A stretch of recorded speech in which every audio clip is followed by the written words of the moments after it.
Hey, what's up? Are you ready for Black Friday? Pronto pra Black Fraud, a famosa metade do dobro? Mas e se eu te disser que a história que te contaram sobre a origem da Black Friday também é uma farsa?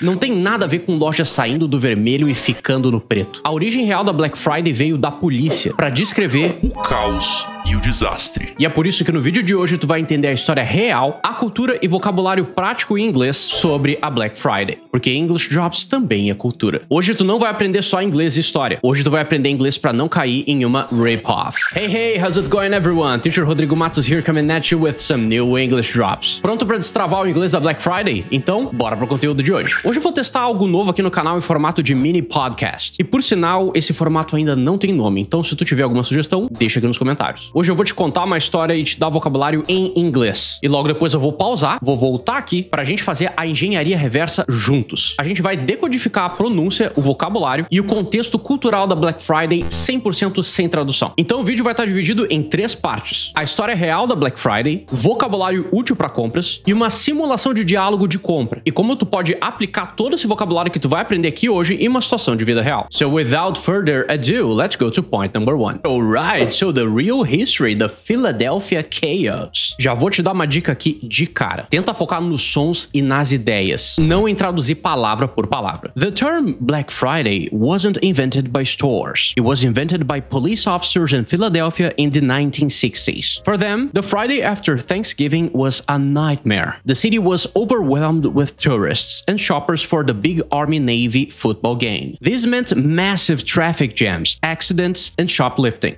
For the police, who had to work 12-hour shifts, it was a truly black day. The name was negative. It meant chaos. Maravilha, bora decodificar o vocabulário dessa parte. Eu quero que tu foque nas palavras-chave aqui: nightmare, overwhelmed e chaos. O resumo dessa primeira parte é justamente esse. O inglês não é literal. Esse black que tá aqui nesse parágrafo não tem nada a ver com dinheiro. Ele era utilizado como um adjetivo negativo, usado pela polícia da época para descrever um dia terrível. Então, caso tu não saiba o que é nightmare, por exemplo, vamos aqui ao nosso Google Images. E se eu colocar nightmare, olha só, aqui nós temos várias representações do que pode ser esse termo nightmare. Mas é basicamente quando tu tá ali sleeping e tem um bad dream. Inclusive, eu acho que essa imagem aqui é uma das mais representativas do que significa nightmare. Outra palavrinha-chave aqui, overwhelmed. Copiamos, jogamos no Google Images e olha só o que a gente vai ter. Aqui a gente tem várias pessoas sentindo essa sensação de overwhelmed. Então, quando tu tem muitas atividades, muitas coisas pra fazer, tu pode dizer que you are overwhelmed. Aqui, por exemplo, eu posso dizer this woman looks overwhelmed. E o outro termo aqui, caso tu não conheça, ele é bem parecido com o nosso termo em português, é o termo chaos. Aqui nós temos, por exemplo, uma situação de trabalho que é chaotic, represents chaos. Então, a gente juntando esses 3 termos, nightmare, overwhelmed e chaos, dá pra gente ter uma ideia um pouco melhor de como a Black Friday era percebida lá nos anos 60. Então, por exemplo, se eu chego e te digo I had a black day, ou se eu digo the mood was black, tudo isso tá relacionado ao mesmo contexto. Ou seja, tu não vai traduzir, tu vai entender a função desses termos. Mas, Rodrigo, e aquela história de sair do vermelho, de ficar no preto? De onde é que veio isso? Isso, my dear friend, é justamente o que a gente vai ver no point number 2, que é o rebranding da Black Friday. Alright, so we're moving on to point number 2. O mito do lucro, in the red versus in the black. Nessa época, as lojas odiavam esse nome de Black Friday. Soava mal. Elas até tentaram repaginar esse termo e chamar de Big Friday, mas não colou. Então, nos anos 80, elas criaram uma nova história. Moving on with the podcast. In the 1980s, retailers found a new way to explain the term. They invented a myth. The story was that all year companies were in the red, that is, losing money. But on the day after Thanksgiving, they sold so much that they were finally in the black, making a profit, the opposite of losing money. This myth comes from old accounting books, where losses were written in red ink and profits were written in black ink. Bora decodificar essa parte agora. Esse é o momento onde vai rolar o pulo do gato para quem quer aprender inglês sem utilizar a tradução. O que são in the red and in the black? Essas são idioms, são expressões idiomáticas. São a prova de que para tu aprender inglês, tu não pode ficar dependente da bengala da tradução. A gente pode pegar, por exemplo, in the red e jogar aqui no Images. Olha só o que ele vai mostrar pra gente. Tem até alguns sinônimos, ó. Debt. Dá pra perceber o que é isso aqui, né? Quando a gente tá falando no contexto de dinheiro. Aqui a gente tem um outro exemplo de uma imagem que representa muito bem o que é estar in the red. E aqui a gente tem um outro exemplo do que tava falando ali naquele parágrafo que a gente acabou de ler. Aqui a gente tem uma imagem que mostra um um accounting book, ou seja, onde vai ter toda ali a contabilidade. E todos esses numbers aqui que estão em red seriam o quê? Seriam os debts, ou seja, lose money. Aqui a galera não fez grana. Enquanto que o que tá escrito em black color tá mostrando justamente o opposite. Então, utilizando o Google Images, a gente já conseguiu visualizar todo esse conceito do que seria in the red e in the black. O que é importante para conseguir entender essas expressões aqui? Tu não traduz a cor, tu precisa entender o conceito financeiro por detrás. O marketing daquela época mudou o conceito de black, que estava atrelado a chaos,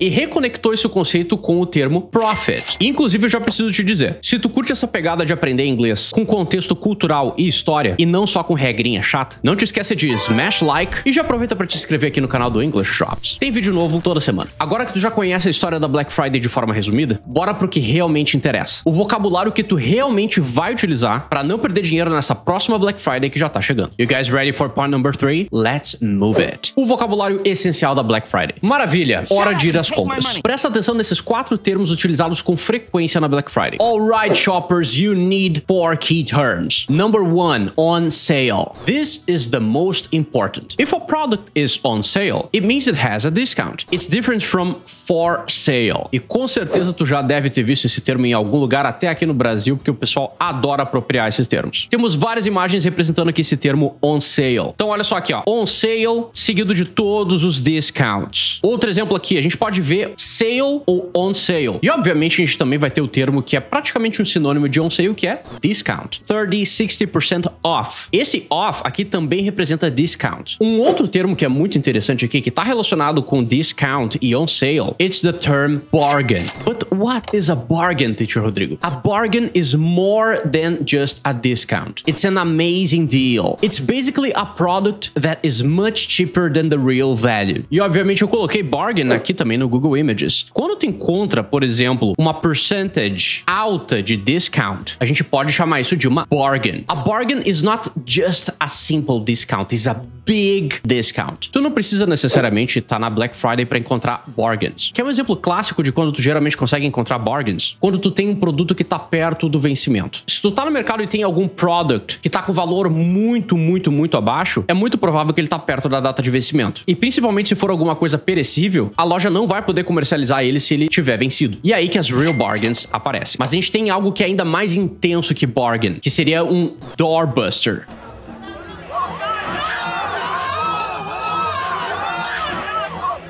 A doorbuster is basically a crazy limited time deal. It's designed to burst the doors with crowds. E aqui dá pra gente ir até um pouquinho mais a fundo nesse termo. Door, eu acredito que tu deva saber o que é. E a gente tem o verbo to bust. Quando a gente junta esses dois, a gente tem o quê? Doorbuster. Deixa eu te mostrar uma representação com imagens aqui. Esse aqui é um clássico exemplo de doorbuster. É o tipo de situation onde as doors de algum establishment não conseguem nem ficar fechadas, porque a lot of people are busting the door. Por isso que a gente chama essas extreme bargains de doorbusters. Então aqui nós temos termos que são parecidos, mas não são exatamente a mesma coisa. Bargain é mais forte que discount. Não é muito comum tu ouvir alguém dizendo I'm looking for a discount. É muito mais comum tu escutar alguém falar I'm looking for a bargain. E obviamente, só para fechar esse point number 3, eu preciso mostrar a diferença entre on sale e for sale. Essa imagem aqui mostra tudo que tu precisa saber. This house is for sale and this t-shirt is on sale. Ou seja, discount. E aqui nós temos a possibility of buying this house. Se essa house aqui não estivesse for sale, tu não teria a possibilidade de comprar ela. Então é basicamente essa diferença entre for sale e on sale. Esse daqui é o vocabulário das promoções reais. Mas e quando a promoção não é real? Como é que a gente fala da nossa Black Fraud em inglês? Isso é justamente o que a gente vai ver agora no point number 4. O vocabulário da Black Fraud no contexto do Brasil. Aqui no Brasil, a gente importou o nome, mas a gente não necessariamente importou a cultura da Black Friday. E aí a gente criou aquele nome Black Fraud, que também muitas vezes é conhecido como a metade do dobro. Mas como é que tu pode dizer isso em inglês? Tu não vai traduzir ao pé da letra e falar half of the double, porque isso não existe e não faz sentido em inglês. O que tu vai fazer é utilizar o vocabulário que descreve essa sensação. Tu pode, por exemplo, utilizar o termo a rip-off. Sabe quando tu visualiza um produto, sabe que ele não é aquele preço e que ele tá num preço muito elevado? Nesse tipo de caso, tu pode chamar esse preço de a rip-off. Quer ver uma imagem para representar isso daqui? Olha só.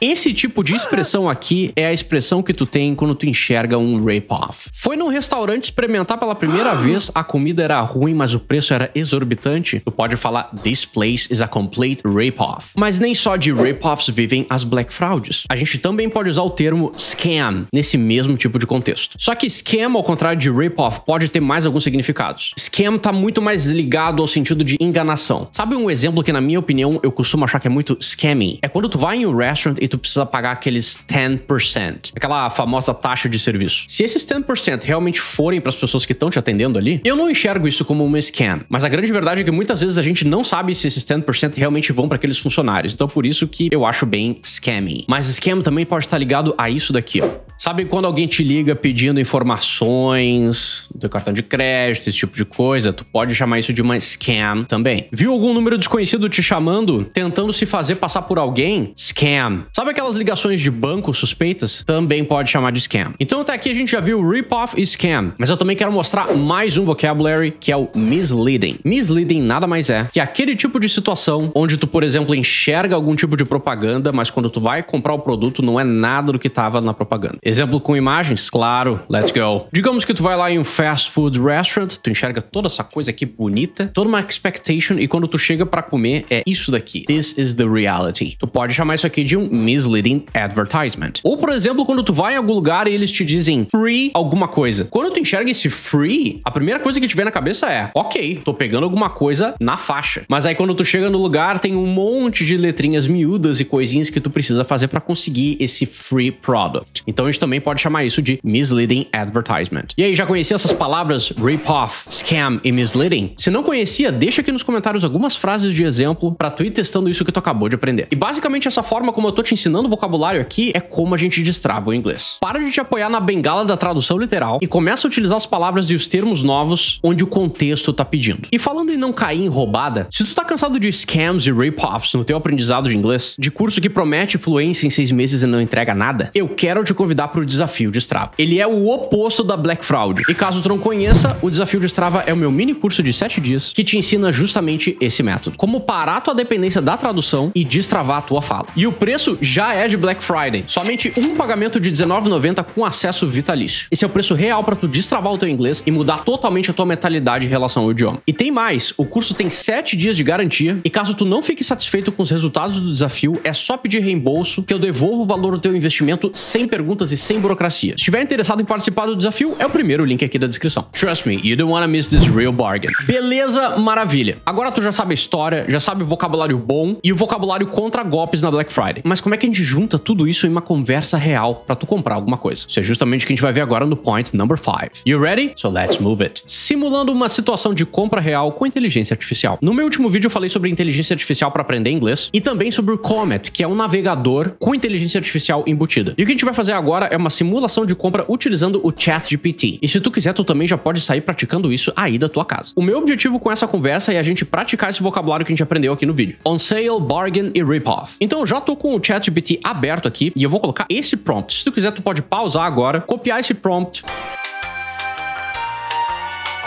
e adaptar ele pro teu uso. Hey, let's practice a conversation. You are a salesperson at an electronics store during Black Friday. I am a customer asking about a laptop. Start the conversation by greeting me. Absolutely. Let's dive in. Hey there. Welcome in. Happy Black Friday. Let me know if there's anything I can help you find today. Okay, great. Yeah, I am interested in that MacBook Pro that is on sale. Awesome choice. The MacBook Pro is definitely a popular one today. So right now we've got a pretty sweet discount on it. I can give you all the details on the specs or any features you're curious about. Just let me know what you need. All right. Yeah, actually, what I'm really looking for, it's a real bargain. What have you got for me? Totally get it. Black Friday is all about those bargains, right? So for the MacBook Pro, we've actually got it at one of the lowest prices of the year. And we've got a couple of bundles too. Like if you add on some accessories or Apple Care, you can save even more. Okay, that sounds about right. I just don't want to get like a rip-off. You know, I know that a lot of these stores, they really raise up the prices and then on Black Friday, they lower the prices. So I just don't want to get a rip-off. Yeah, I totally hear you on that. You definitely want to make sure you're getting a genuine deal and not just a fake discount. So rest assured, this is actually a solid sale. We didn't inflate the price beforehand. And if you want, I can show you what the regular pricing was last month so you can see the difference. We're all about transparency here. E obviamente nós temos toda a transcrição aqui da nossa conversa. Então saia praticando hoje mesmo. E não te esquece disso. Se tu achar que a inteligência artificial tá falando rápido demais, tu pode sempre dar esses comandos de please slow down, I'm a beginner, my English level is very basic. Então não esqueça de adaptar a inteligência artificial para tua necessidade necessidade em específico. E se tu quiser ter acesso a mais simulações como essa, com prompts de roleplay para tu praticar com qualquer inteligência artificial, aqui fica o convite para tu participar do English Drops Club, que é a área de membros aqui do canal. Além de tu ter acesso a, se eu não me engano, 3 listas de prompts que eu já fiz pros membros, olha só todos esses outros benefícios que tu vai ter acesso. Aulas exclusivas da English Drops Academy só para membros, descontos especiais em todos os meus cursos de inglês, vídeos liberados no canal antes de todo mundo, emojis e selos personalizados para tu utilizar nos comentários e também nas lives que eu faço aqui no canal, e o teu nome nesse lindo mural de membros que não para de crescer. Se tu quiser te tornar membro do canal, o link tá aqui na descrição e também no comentário fixado. Como tu viu no vídeo de hoje, a gente aprendeu sobre história, aprendeu vocabulário e também simulou uma conversa sobre a Black Friday. Mas e se tu quisesse um professor particular que não só te ajudasse com prática de conversação, mas que também te ajudasse a criar teus próprios materiais de estudo e até de repente simular uma entrevista de emprego? Isso é exatamente o que o navegador Comet da Perplexity AI faz. Clica aqui do lado para assistir o vídeo completo que eu fiz sobre ele e descobrir como transformar o teu navegador de internet em um game changer para turbinar tua rotina de estudos em inglês. Hope you enjoyed the video. Happy Black Friday. I'll catch you guys in the next one and happy English learning.